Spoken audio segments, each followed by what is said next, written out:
On certain nights, when hope thins and the world forgets how to wish, a lone lantern can be seen glowing at the edge of sleep, its light flickering softly, as if waiting for someone who still believes dreams matter. Tonight, we follow that light. Hello, dear wanderer. My name is Eloin, and beneath this quiet sky, I will share with you a tale carried by fragile dreams themselves. A tale of loss, quiet courage, and how hope survives when it is finally shared. So come, walk with me toward the lantern's glow. The night holds its breath, the lantern steadies, and the story begins. At the far edge of the sleeping world lived an old woman named Seraphine, known by few, remembered by fewer still. She was the last dreamer. Long ago, dreamers had been keepers of unseen things. They gathered abandoned wishes, mended broken hopes, and set them gently into lanterns so the world would not forget how to imagine tomorrow. But years passed. People grew busy. They stopped listening to their dreams, stopped believing in them. And one by one, the dreamers faded, until only Seraphine remained. Her cottage stood between waking and sleep, where mist curled like breath, and the stars shimmered low. Every night, she lit her lantern, a delicate vessel of glass and silver thread, and whispered forgotten dreams into its flame. Each dream made the lantern glow brighter, but each year there were fewer dreams to tend. The light began to dim, and Seraphine felt it before she saw it. Her hands trembled as she lifted the lantern one evening, its flame weak, its warmth barely there. "If you fade," she murmured, "so will I." The same night, a child arrived at her door. He was thin, travel-worn, eyes dulled by disappointment. His name was Rowan, and he had forgotten how to dream. "I was told you could fix broken hopes," he said quietly. Seraphine studied him gently.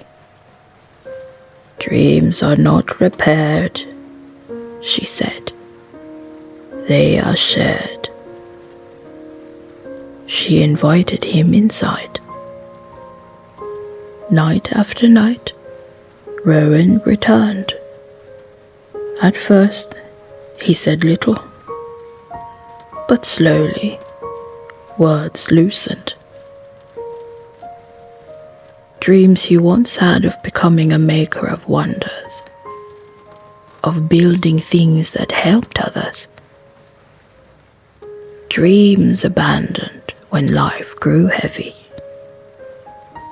And as he spoke, the lantern brightened.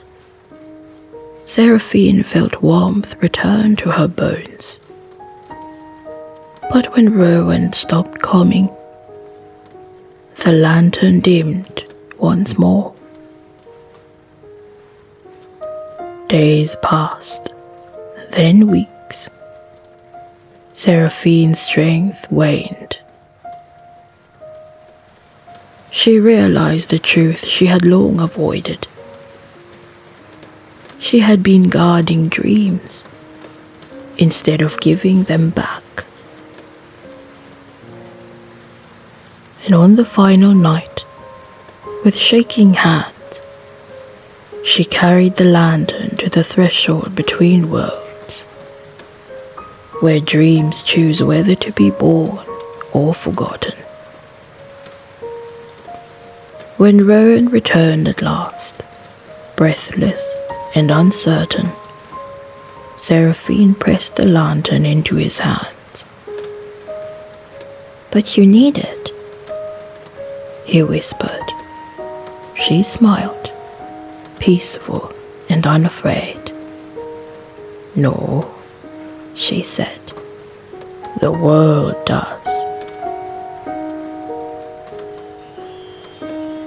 The lantern's light surged, not because it was kept, but because it was given.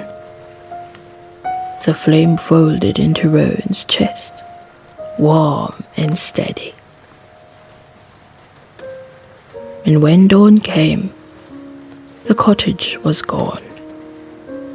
But across the world, dreams stirred again, not because they were protected, but because they were shared.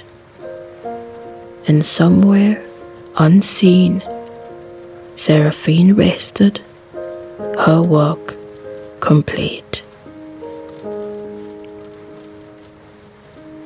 In releasing the dreams she once guarded alone, Seraphine learned that hope does not survive by being hoarded. It lives by being shared. And so too do we carry our light longest, when we dare to pass it on. The lantern's glow softens now, and the space between dreams and waking gently closes. What remains is a quiet warmth, something you may carry with you into your own night. The path fades, the light settles, and somewhere beyond the edge of sleep, the lantern waits, ready to be found again.